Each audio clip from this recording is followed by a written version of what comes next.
Hello Marie, so I'm to another video and I am back somewhat, I don't know. So today we're talking about a hyperpop classic, in my opinion. And I am very passionate about this song. Oh my god. This is why I had to script this damn video. The video is scripted. I've not scripted a video in over a year. But this is what's going on. We're talking about Hyperpop today because I can and I will. This might become a series. I have no idea. I could talk about a lot more songs, honestly, especially from 100 Gex, which we'll get into a little bit in this video. So, yeah, let's talk about Legend by Alice Longyu Gao and Alice Glass. What is Hyperpop? Before I get into the certified Hyperpop classic that is Legend, let's define what Hyperpop is for the uninitiated. Hyperpop is a pretty broad genre of music. Its roots can be tied back to, of course, pop, EDM, rap, hip-hop, trap, rock, and metal. You can see bits and pieces of these genres and a lot of their subgenres in Hyperpop. The subgenre of Hyperpop really came to be in the early 2010s with PC Music and A.G. Cook. Artists such as Hannah Diamond and GFOTY promoted the PC music aesthetic within their music. New age Hyperpop can simply be defined as unserious pop, which I will get into later. 2016 was a year in time. Why I'm mentioning this year in specific is because of the release of the absolute banger that is Vroom Vroom by Charli XCX. Let's ride. Let's ride. This song was ahead of its time, and it really shows. It was produced by the late, great Sophie, R.I.P., who was closely affiliated with PC Music and A.G. Cook. Charli has also worked with A.G. Cook on multiple occasions.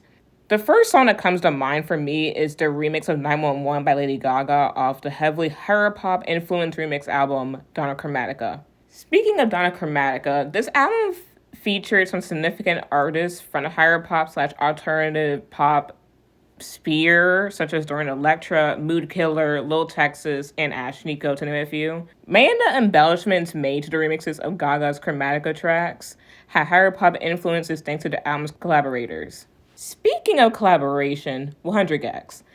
They are one of the most popular and most recognizable acts in Hyperpop.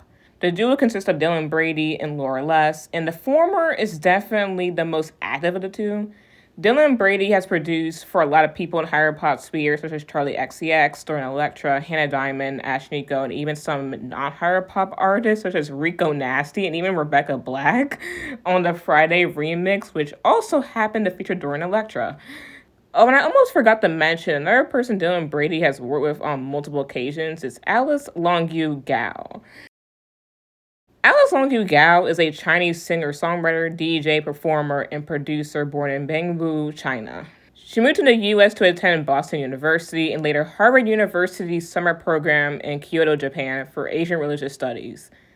Throughout her entire career, she has been involved in some form of art. She DJed for runway shows, even directed videos and photo shoots for some big-name magazines such as V and Paper. She even did an art installation for New York Fashion Week. 2018 is when she started to release her music. A year later is when her Dylan Brady connection began, with her releasing a few singles under Brady's Dog Show Records with the songs Rich Bitch Juice and Dumb Bitch Juice. Rich Bitch Juice is probably Alice Longyu Gao's most popular song, especially the Laura Less remix of it. She even got noticed by Lady Gaga because of the song. 2021 was an interesting year for Miss ALG. She released a total of 9 songs that year, 6 of them being on her first EP, High Dragon and Universe, and the other 2, Shia Wunai and The Crying at CVS, being standalone singles. Now, there is one single that separates the two. Previously mentioned standalone singles from the 6 songs of the EP she released, Legend, the collaboration between Alice Longyu Gao and Alice Glass. Margaret Osborne, professionally known as Alice Glass, is a singer-songwriter hailing from the great country of Canada, notably Toronto. The first half of her music career was spent as the frontwoman of electronic music duo Crystal Castles, alongside Ethan Cath, which began in 2006. The duo were quite popular during the time, with many of their music videos having accumulated millions of views, with their most viewed music video being for their song Kerosene. That video has 41 million views as of recording this video. She left the group in 2014 as it was later revealed she had experienced sexual misconduct and physical abuse at the hands of Ethan. In her music and outside of it, she shows her support for survivors of abuse and preaches awareness against this deplorable behavior that has quite literally hurt millions, including herself. To fast forward real quick, after the release of Legend, Alice Glass did continue to align herself with Hyperpop. She made a guest appearance on the remix of Iron Fist by Dorian Electra and Ferris Badwan. What is with Dorian Electra being literally connected to everybody? Like, seriously, like, this is actually insane. Like, the extrovertness is on a different level. 2021. As mentioned earlier, this was quite an interesting year for ALG career-wise. One day, Longyu Gao noticed that Alice Glass had added one of her songs onto her Spotify profile playlist. This is when an idea formed in the Chinese artist's head. I thought a rad Alice X Alice song would be unstoppable. So I immediately reached out and sent 3 ideas I made for a potential collaboration with her, Longyu Gao stated to Stereo Gum. Another thing she said in this interview that is very important is this. I highlighted Legend ALG Mixes demo specifically because I just knew this one was the one. Oh, was she right about that? Alice Glass responded to alicelongyugao's offer, and that is when history was in the making. The original ALG mix of Legend was written by Longyu Gao and Sarah Lee, commonly known as Ray Amai. Kevin Heesing, Ethan Snorek, and Josh LaViolette also contributed to the track. Once Alice Glass hopped onto the collaboration single, Jupiter Keys participated in the writing process alongside Glass. After working on the track remotely, the Alices jointly released the single Legend on May 27, 2021. From what I could see in my research, avid listeners of Hyperpop love this track. The artist fan bases love this song as well, and I will say that it's very understandable. According to Genius, Legend is classified as a pop, Hyperpop, and witch house song. The track's lyrical content can be separated into 3 categories: women empowerment, non-conforming, / not following stereotypes, and not seeking validation from insecure people. Okay, I'd like to talk about the topic of non-conforming for a second because this is a pretty common thing in Hyperpop. Hyperpop is a non-conformist genre of music. That is the main reason that people didn't understand this genre at first. For example, Vroom Vroom by Charlie XCX, and most importantly, 100 Gexes, 1,000 Gex. Back to Legend, the nonconformist lyrics in the song tie back to things such as not wearing Lululemon and not eating avocado toast. The reason for these insanely specific mentions is because of their ties to what I like to call white girl culture. Lululemon is pretty popular among the girls who exercise on the daily, the yoga girlies, but the brand has said some quite unfavorable things about Asian people. Little reminder, alicelongyugao is Chinese. Now, the thing about avocado toast, the full line that it is mentioned in the song is avocado toast, she trying to be a mother. Apparently, avocado toast is a meal that models and aspiring models eat to keep their skinny figure, which is viewed as the most desirable figure in that field of work. That is still true today. Holy crap. The song's lyrics of female empowerment come mostly from Alice Glass's second verse. She talks about the fact that there are men in this world who treat women like objects instead of human beings who deserve at least basic human rights.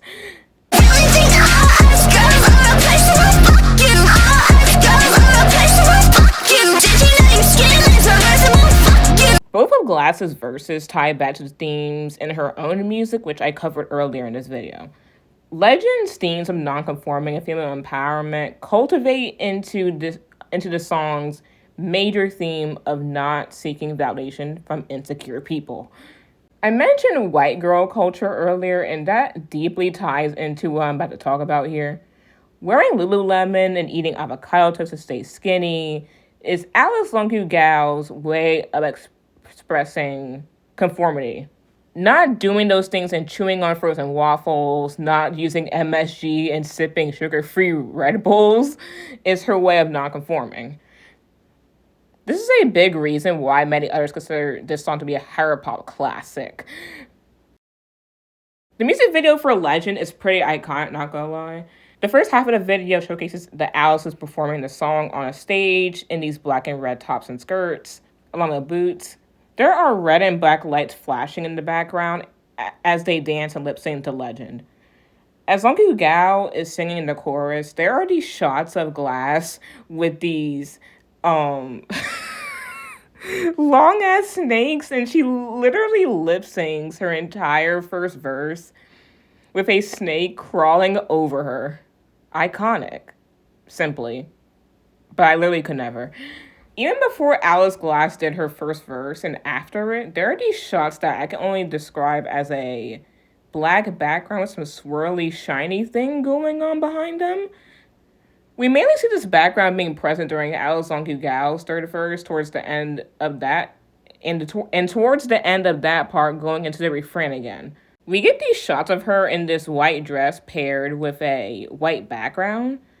Eventually, in Glass's second verse, and for the rest of the video, actually, we get shots of her with the white background. And for anyone wondering if she's still laying with them snakes, in conclusion, this is a solid music video, and it does pair very well with the song.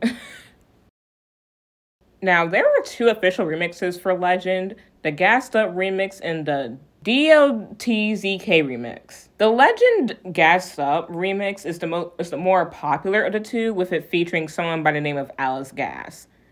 I'm going to be so for real right now. Up until making this video, I thought Alice Glass wasn't a real person. Well, guess what? She is, and there's some history with her and Alice Glass, and it's not very pretty. Oh my god. To summarize the beef between Glass and Gas, Alice Glass took issue with Alice Glass's name and asked her to change it. Glass sent some angry DMs to Gas, one of them being, "Take my face, take my body too." Which is wild, honestly, considering the fact that Alice Glass is a trans woman. A lot of people point out how odd it was for Alice Glass to be coming for Alice Glass because the only resemblance the two share in terms of image and identity is the name similarity, which I would like to mention that Alice Glass's name was made to pay tribute to Alice Glass. Even after all of this, Glass did give the green light for Gas to remix her and Longyu Gao's Legend. If you want to know more about this whole controversy, I will link a Reddit post down below that I used to summarize this whole thing. The remix, of course, changes up the instrumental of the original song and rearranges the vocals. Alice Glass, can you please shut up? The first half of the remix is dedicated to Alice Longyu Gao's vocals, and the second half is dedicated to Alice Glass. Their vocals are noticeably pitched up slightly, which gives the song a more signature Hyperpop flair. I really enjoyed this remix. I just randomly listened to it one day and suddenly I've had it on repeat ever since. The DLTZK remix features Daria Core pioneer Jane Remover. Side note, I was aware of Jane Remover before making this video because of Anthony Fantano, but I had no idea that this was her on this Legend remix until making this video. Jane's remix of Legend is a lot more glitchier and noisier than Alice Glass's remix, with a majority of the vocals present in the song being buried under the production. Either you like this track or you don't. Point blank, period. As mentioned earlier, Hyperpop is a non-conformist genre. It has also been described as a parody of pop by some, which can also be true in some cases. Alice Longyu Gao's discography is quite non-conformist, since she is part of this genre. Literally listen to her most recent project, Let's Hope Heteros Learn, Fail, and Retire, and you'll see what I mean. And for the record, that album came out 2 years after Legend in 2023. It hits, listen to it. Like I said earlier, the insanely detailed things that Longyu Gao mentions in her verses are her way of expressing nonconformity, which is a big thing in Hyperpop as a whole. In the beginning of the formation of Hyperpop, people did not understand it because it was different from the norm. PC music was not conforming to the standards of traditional pop. 100 Gex, who I also mentioned earlier multiple times. Their album 1,000 Gex, especially the single Money Machine, was met with backlash from people who definitely did not understand it at the time, and that was in 2019.